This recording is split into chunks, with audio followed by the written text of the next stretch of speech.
It started as a faint whisper in the back of my mind, a feeling I couldn't quite articulate. Something about Jake seemed different, subtly off. Growing up, we'd been as close as siblings could be. He was the hero of my childhood, the one who taught me to ride a bike and who built forts in the backyard with me until the sun dipped below the horizon. But recently, a shadow had grown between us, a shadow I couldn't quite define. I first noticed it during one of our family Sunday dinners. Jake seemed distracted, his laughter just a little too forced, his stories a bit too polished. When I asked him about work, he avoided eye contact, his answers clipped and vague. I tried brushing it off as nothing. After all, we all have our moments. But the feeling lingered, stubborn as a weed. In the following weeks, there were other signs, small things that together formed a pattern. He canceled plans more frequently, always with weak excuses. Our conversations felt rushed, like he was eager to be elsewhere. One night, I saw him quickly hide his phone when I walked into the room, a slight flush creeping up his neck. I felt a disconcerting twist in my stomach, but told myself not to jump to conclusions. Still, I couldn't shake the uneasy feeling that something more was amiss. One afternoon, while helping my mother tidy up the attic, I stumbled across an old jewelry box, a family heirloom passed down from our grandmother. It was one of many such treasures we kept stored away, each with its own story woven into the fabric of our family's history. As I gently lifted the lid, a wave of nostalgia washed over me, until I realized something was missing, a pair of antique earrings that belonged to our great-grandmother. Pieces I remembered admiring as a child were nowhere to be found. A creeping sense of dread began to take hold. I searched through the box, growing more frantic with each passing second, but found no trace of them.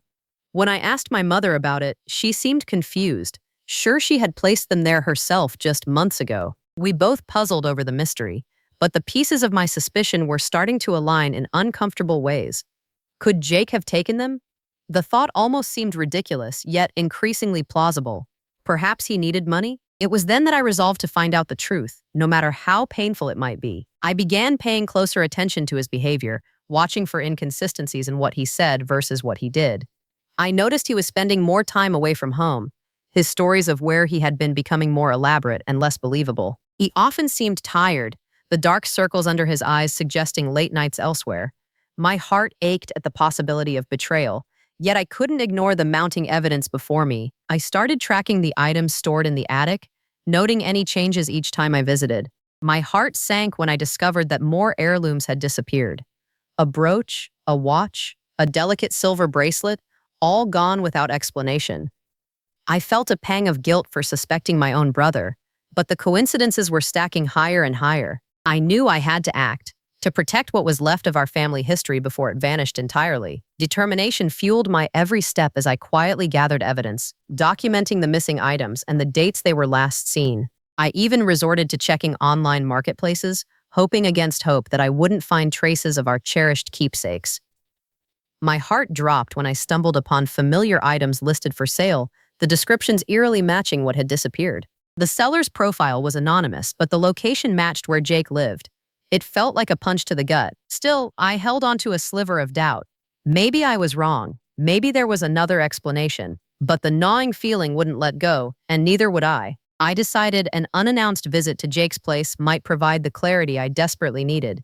Arriving at his apartment, I could feel my heart pounding in my chest.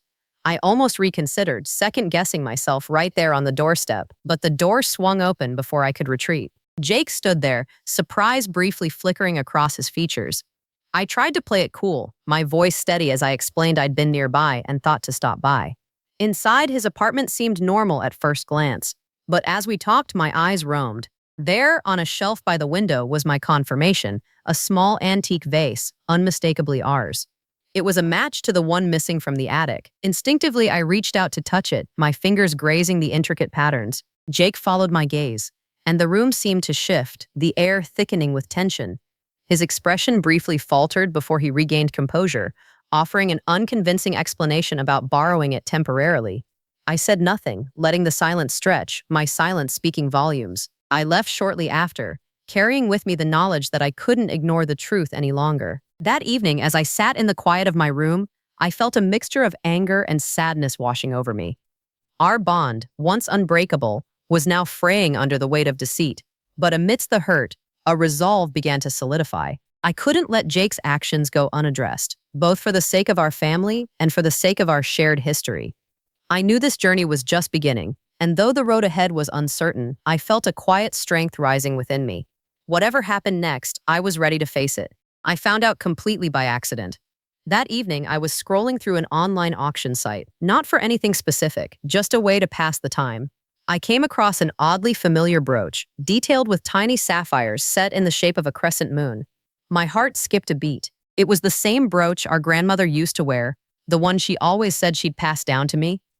I stared at the image, willing it to be a coincidence, but deep down, I knew it was ours. The posting claimed the item was being sold by a local seller, and my mind immediately went to Jake. He had access to these things, after all. Still, I tried to convince myself that maybe he didn't realize its importance, that he was just trying to make a little extra money.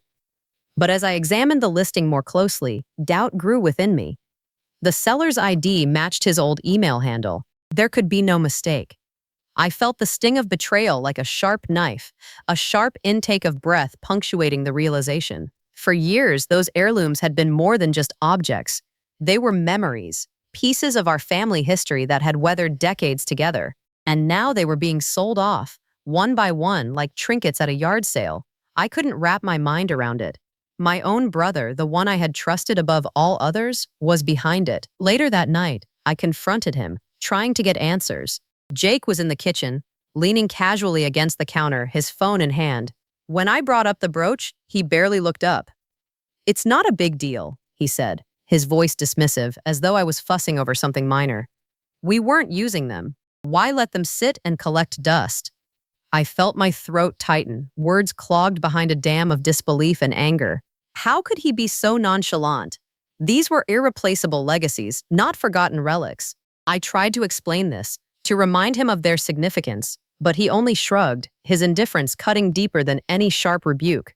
I didn't argue further. I couldn't. It was clear he didn't care, or worse, that he didn't want to understand. Over the next few days, as I replayed our conversation in my mind, the enormity of his betrayal sank in. Each memory of our childhood together, each shared secret felt tainted now. How long had he been doing this? What else had he sold off without a second thought? I knew I couldn't let it rest. It wasn't just about the things themselves, but what they represented. Our unity, our shared past. Despite the hurt and the deep sense of betrayal, I needed to gather more evidence. I started compiling a list of items that had gone missing over the past year. The silver tea set, Grandma's pearl necklace, the antique clock from the mantel. Each absence, now suddenly significant, told its own tale of deceit. I spent hours at night piecing together the timeline, tracing back transactions, noting down every detail that led to Jake. I followed the threads of his activities, cross-referencing online auctions, and even visiting pawn shops in the area. With every confirmation, anger simmered beneath the surface, fueling my resolve. It was as if I was putting together a jigsaw puzzle, fragments of betrayal slotting into place, forming a clear picture of just how far Jake had gone. And as those pieces fell into place, so did my plan to confront him with the truth. The longer I waited, the more urgent it felt. My heart ached with each discovery. Each item that should have been cherished and preserved now scattered to the winds, lost to us forever. But I pushed through the pain, determined to see it through to the end. It felt like a storm brewing within me, all my emotions spiraling together into a singular focus. I couldn't let him get away with it, not without consequences. Finally, the day came when I could reveal everything. I planned for a family meeting, inviting everyone to our parents' home. The living room was crowded, voices and laughter bouncing off the walls.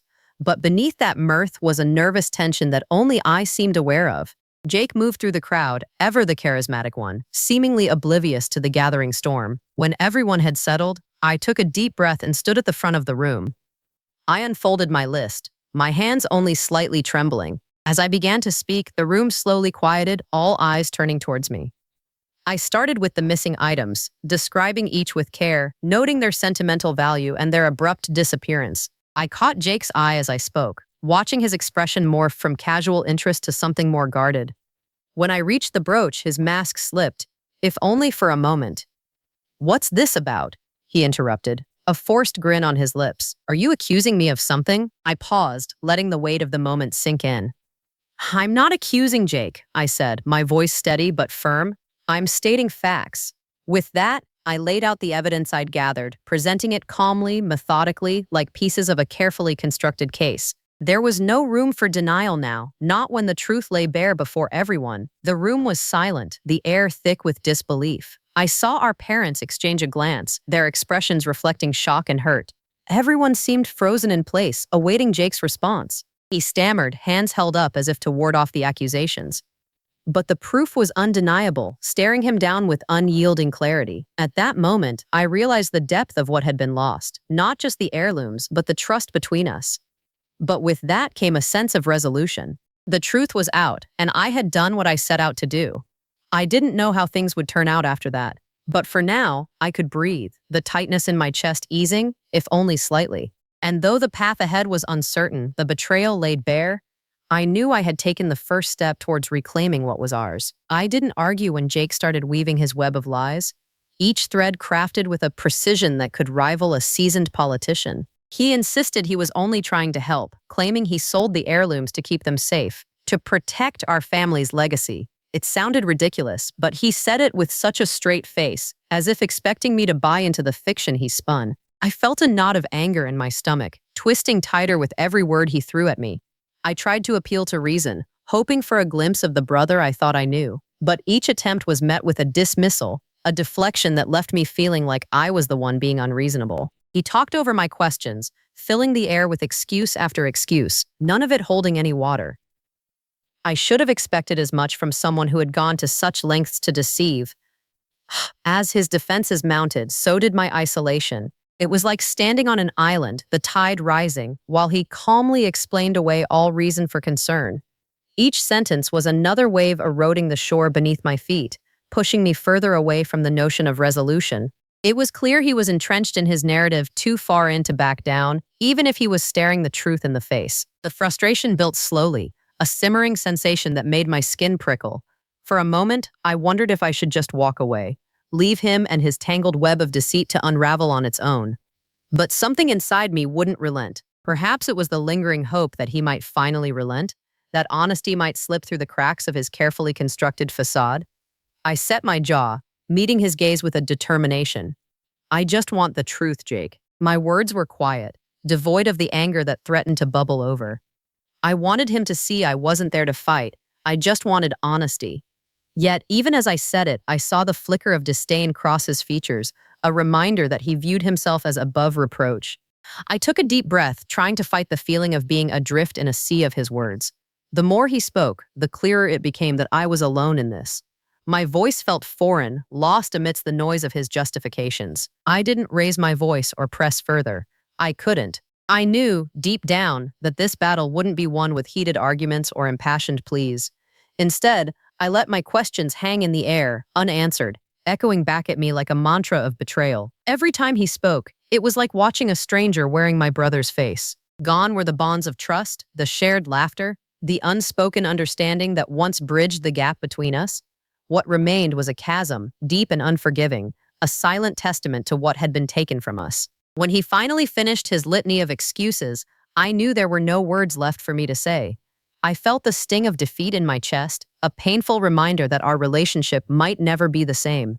As I turned to leave, a part of me still clung to the hope that he would stop me, that he would relent and finally confess. But no such redemption came. Instead, I left, the sound of his voice fading behind me, a discordant symphony of deceit that echoed in my mind long after the door closed between us. Each step away from him was heavy with the weight of realization, knowing that the brother I once trusted had chosen his path, leaving me to walk mine alone. The silence that followed was deafening, filled with the shards of our shattered trust. Yet, even as I made my way down the hallway, I knew that this wasn't the end.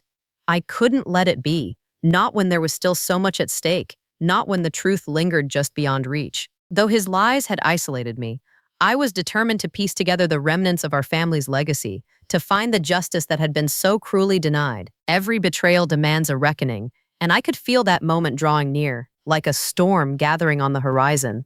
There was a quiet strength in that thought, a resolve that began to kindle in my chest. The road ahead wouldn't be easy, but I was ready to face it, ready to uncover the truth and reclaim what was rightfully ours.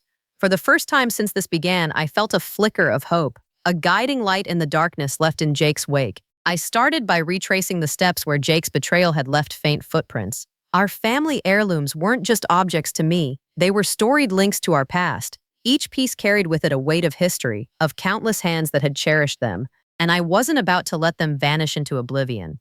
I recalled the last time I saw the old clock that used to sit on our grandmother's mantel. It was a Sunday afternoon, the sun spilling through the windows, catching the clock's brass in a halo of light.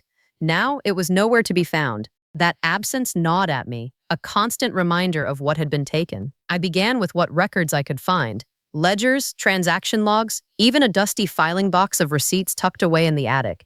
I examined each paper with meticulous care, hunting for any discrepancies. It was painstaking work, but it grounded me, tethered me to a purpose bigger than the betrayal. In the quiet of those hours, I connected dots that led me to a series of pawn shops in the neighborhood. My heart clenched at the thought. These places weren't strangers to desperate men seeking quick cash. I visited each one, feigning casual interest, asking the owners if they'd seen anything matching the descriptions I gave. It was at the third shop, a place with cracked windows and a flickering neon sign, that I found my first real clue. The proprietor, a grizzled man with keen eyes, nodded slowly as I spoke. He remembered the clock, said it was a good piece, one that had fetched a decent price. His words, though revealing, pierced through me like cold steel. Still, I kept my composure. My skin prickled as I thanked him, stepping back into the cold air outside. I paused there, leaning against the brick wall, absorbing the reality of the situation. Jake had truly done this. It was no longer a suspicion born from a sister's intuition, but an undeniable truth. Armed with this lead, I returned to my stack of papers, tracing transaction trails with heightened vigilance. I discovered transfers to an account I didn't recognize, though I knew it had to be Jake's doing. Each step forward felt like peeling away a layer of deceit he'd draped over our family. Confrontation wasn't my endgame, not yet. I needed irrefutable evidence, a tapestry woven so tightly even Jake couldn't unravel it. The next few weeks became a dance between my regular life and this hidden investigation. I moved like a ghost, leaving no trace of my intentions. One evening, just as dusk settled, I was combing through an online auction site, a place where artifacts might pop up, sold off to anonymous bidders worldwide. I found an item I recognized instantly, a silver brooch engraved with our family crest. My pulse quickened as I clicked on the seller's details. It was a regional name, and I had a hunch it was linked to Jake somehow. I followed this digital trail, relentless, until finally the knots of Jake's web began to loosen. There it was, transactions tying back to him, evidence of sales made under a pseudonym. This wasn't just theft, it was betrayal executed with cruel precision. Returning to the papers once more, I compiled everything into neat folders: transactions, testimonies, photographs from the pawn shop and auction sites. Every piece, no matter how small, added its voice to the larger story of deceit. As I looked at the completed work, a sense of calm washed over me. I didn't relish the prospect of exposing Jake, but this was no longer about him alone. It was about restoring what was ours, about setting right what had been so carelessly wronged. I knew this wouldn't repair the past, couldn't stitch up the cut he'd made between us, but it was a start. With the evidence firmly in hand, the path forward felt clearer than ever. Anticipation settled heavily within me, ready to face whatever storm my brother's actions had unleashed. The more I delved into the tangled web of documents and digital trails, the clearer Jake's betrayal became. Each transaction, each sneaky sale was like a thread pulled from the tapestry of our family's legacy. It was hard to fathom how he managed to unravel so much right under our noses. I spent countless nights poring over the details, my mind calculating connections and discrepancies, cataloging each heirloom that had somehow slipped away. It was the small clues that betrayed him, the subtle patterns he likely thought invisible. Each piece sold off under a cleverly crafted alias, a name that masked the familiar treachery beneath. I imagined him satisfied with his cunning, never realizing that one day his own mindlessness would betray him. As I connected the dots, what once seemed like a dark, chaotic mess slowly transformed into a coherent narrative of deceit. The weight of my revelation was both a burden and a balm. It was a burden because knowing the full extent of his actions confirmed my worst fears, but a balm in the sense that I was no longer adrift in uncertainty. The truth was solid now, irrefutable. I had evidence, dates, photographs, lists, all laid out like a roadmap of his misdeeds.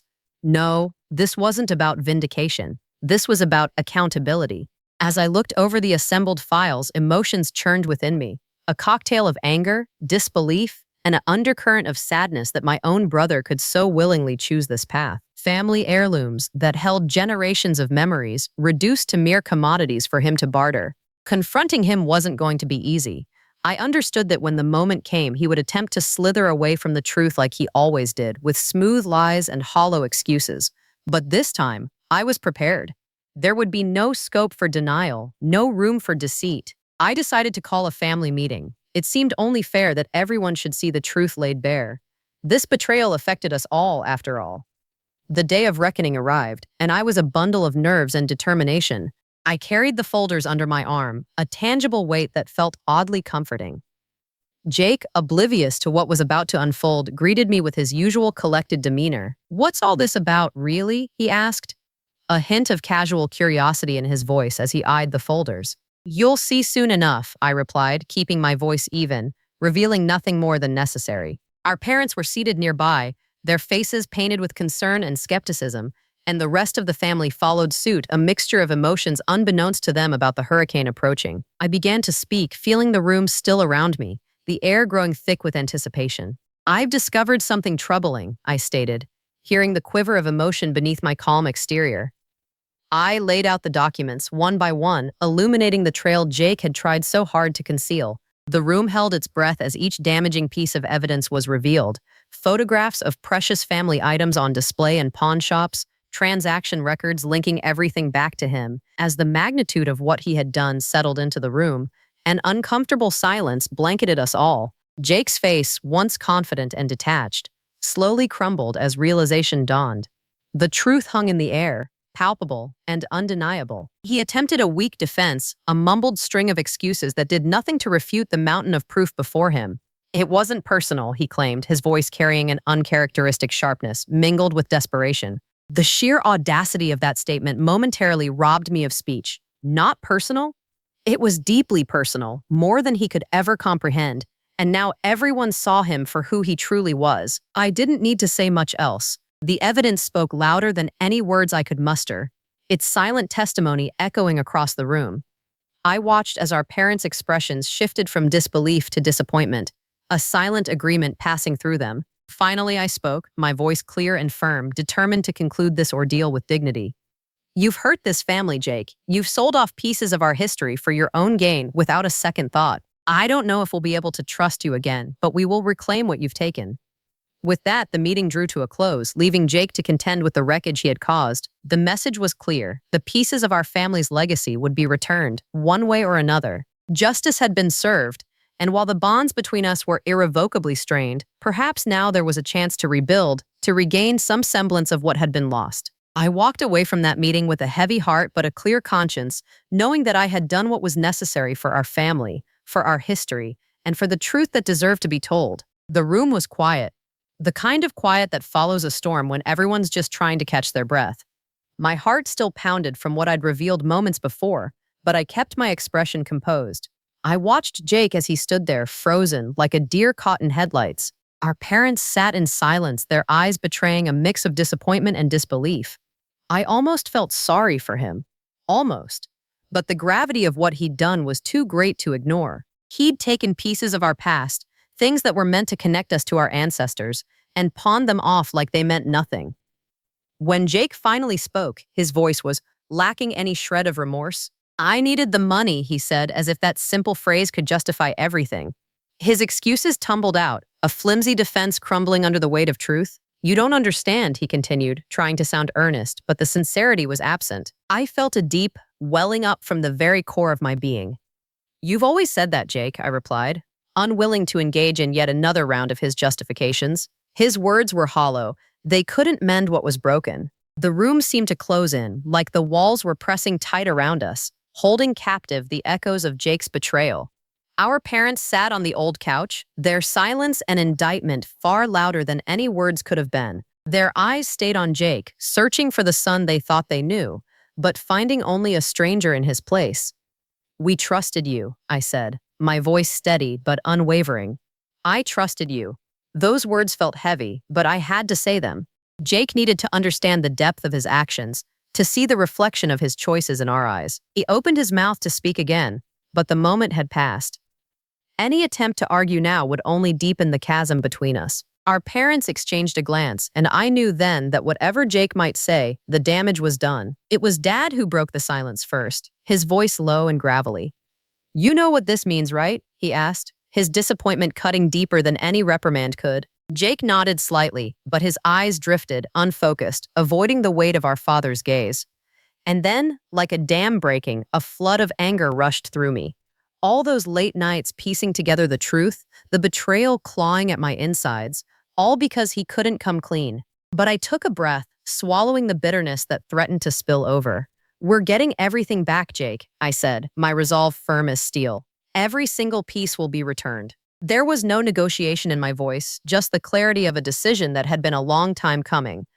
Jake gave a slight nod, but it was more of a concession than an agreement. His shoulders slumped, the fight drained out of him. In that moment, he looked so small, dwarfed by the enormity of his actions and the consequences that would follow. Our mother reached over, placing a hand gently on Dad's arm, her touch a silent plea for calm. There was a sadness in her gaze, a mourning for the loss of trust that had been so carelessly squandered. In a family, trust was sacred, and once broken, it was the hardest thing to rebuild. I watched a tear escape her eye, trailing down her cheek like a lone raindrop. That single tear said everything words couldn't. It spoke of all the nights spent worrying, the dreams of a family united, now tainted by deceit. It spoke of a mother's love, enduring yet profoundly hurt. I made a promise to myself then, to stand firm, to ensure that the consequences of Jake's actions wouldn't destroy everything that we held dear. Our family might have been shaken, but it wasn't destroyed. Not yet. Jake remained silent, his earlier bravado muted. I turned to leave, the weight of the meeting bearing heavily on my shoulders. There was nothing more to say, not now at least. Retribution had been meted out, and the path forward, though rocky, had been set. As I stepped out, the cool air felt like a balm, soothing the raw edges of my emotions. I knew there was much work to be done, but there was a certain satisfaction in knowing that I had done what was necessary. The truth had prevailed, and though it was painful, it was also liberating in its clarity. Justice had been served, yet it was a hard-earned victory, one that left scars and shadows in its wake. I walked away from that room, from the remnants of our meeting, knowing that while our family was bruised, it was not broken. We would find a way forward, one piece at a time, reclaiming both our heirlooms and, hopefully in time, our history. Jake sat there, his eyes darting from face to face, searching for any glimmer of support. But this time, there was none. The evidence was laid out plainly, a tapestry of deceit woven by his own hands. The room was silent, the only sound the ticking of the clock, each tick punctuating the heavy atmosphere. Our parents, always so eager to defend him, seemed to be at a loss for words. I watched as my mother's face fell, her expression a mixture of disappointment and disbelief, the depth of Jake's betrayal sinking in. My father, his jaw set tight, looked as if he aged a decade in the span of those few moments, the weight of the realization bearing down on him, heavily. Jake finally spoke, his voice small and, "I didn't mean for it to go this far." But the room remained unmoved by his excuses. I could see him struggling to hold on to any shred of the facade he had crafted, but it was slipping away, unraveling with every heartbeat. I felt a surge of conflicting emotions, anger, sadness, but also a sense of accomplishment. Not the kind that brings joy, but the kind that comes from knowing you've done what's right, however difficult it was. I had offered Jake countless opportunities to come clean, but he had chosen another path, one lined with secrets and lies. In my search for answers, I had unearthed more than just the missing heirlooms. I had uncovered a pattern of behavior, a web of deceit that stretched back further than I had first imagined. Each transaction was a testament to his disregard for our family, his willingness to exploit our shared history for personal gain. Our extended family members, gathered around the table, whispered among themselves, casting sideways glances at Jake, their disbelief palpable. The shame in being caught, the humiliation of having his true nature revealed, hung heavy in the air. But there was no satisfaction in seeing him brought low. Indeed, it was a bittersweet victory. As the meeting drew to a close, I couldn't help but reflect on what had been lost. Not just the heirlooms, but trust, something far more valuable and fragile. Rebuilding it would be no small feat, but it was a challenge I was willing to face. Jake, however, remained silent, his earlier bravado a distant memory, replaced by the stark reality of what he had done. When we stood, the meeting officially adjourned, I turned to Jake, my voice steady despite the turmoil inside. "It didn't have to be this way, Jake," I said, hoping that somewhere beneath his layers of deceit, the brother I once knew still lingered. Jake didn't respond, his eyes fixed on some point in the distance, perhaps unwilling to face the reality before him. In that silence, I understood that the path to healing would be long and fraught with difficulty. But I also knew that despite the fracture, our family was stronger than any one person's mistakes. I walked away from that room, that confrontation, with the knowledge that justice had been served. I had stood up for what was right, protected our legacy, and held Jake accountable for his actions. The heirlooms, those pieces of our family's history, would be returned to their rightful place, and in time, perhaps we could heal. But for now, I carried the bittersweet nature of this victory with me, knowing it was a necessary step toward reclaiming not just our possessions, but our family's future. The air outside was crisp, a reminder that life moved on, regardless of the trials we faced. I paused for a moment, letting the quiet of the evening settle over me. There was a certain peace in knowing that despite everything, I had done what was needed, even if the cost was higher than I ever intended to pay. And with that, I turned toward home, determined to face whatever challenges lay ahead, knowing that in the end, truth had been my ally and would remain so in the days to come. The days that followed the confrontation were quiet, almost unnaturally so. The house felt different, the usual warmth overshadowed by the heaviness of truths uncovered. Yet, amidst that weight, there was an undeniable sense of relief.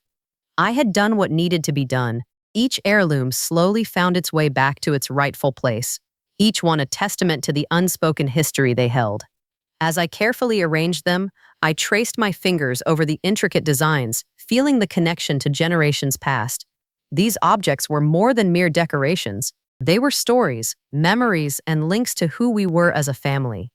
I couldn't help but wonder how Jake could see them as anything but priceless. Our family gatherings took on a different tone after that. There was an understanding that things would never quite be the same. Trust, once shattered, is a hard thing to rebuild.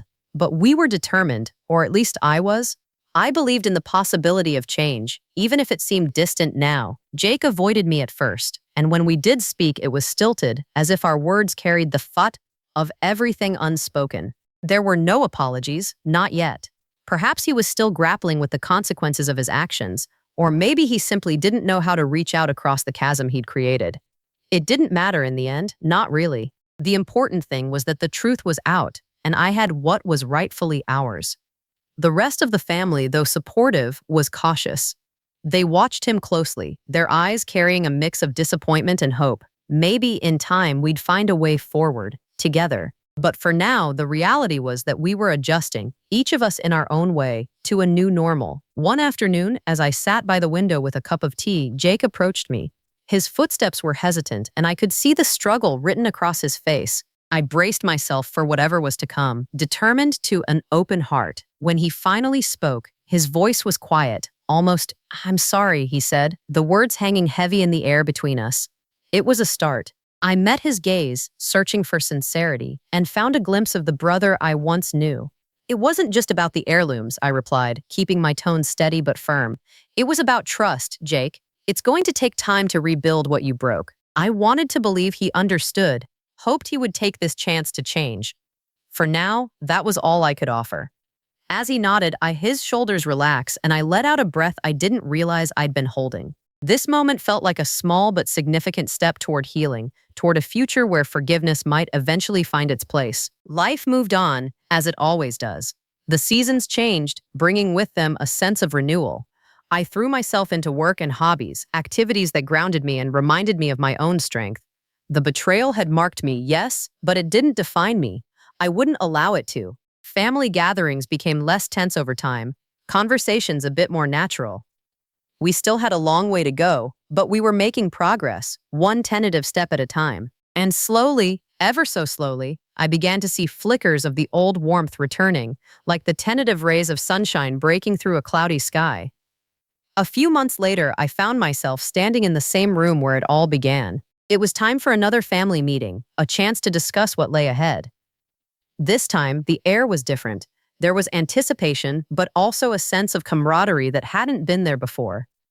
As we gathered, looking around at the faces of those I held dear. We've all learned a lot through this, I began, my voice steady, deliberate. Mistakes were made, but we're still here, and we're moving forward together.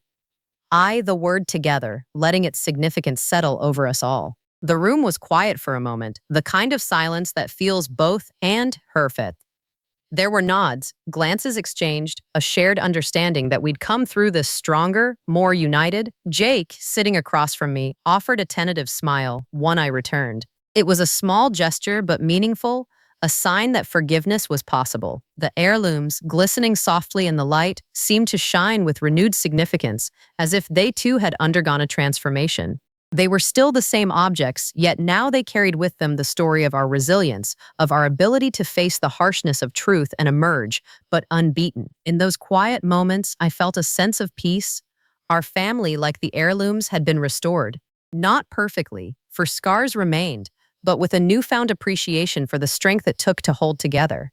We'd weathered the storm, and now we stood on firmer ground, ready to face whatever came next, hand in hand. As the meeting concluded and the room filled with the gentle hum of conversation, I looked around, seeing not just the past, but the future, one built on lessons learned and bonds reforged. I thought back to that pivotal moment when truth had triumphed, knowing it had set us on a path toward healing. With a smile and a heart full of quiet triumph, I turned to join my family, hopeful, as only time and perseverance could make us. The journey ahead might still be long, but I knew we would face it together, then before. And so we stepped forward, letting the past guide us but never hold us, in the knowledge that we had somehow managed to find our way back to one another.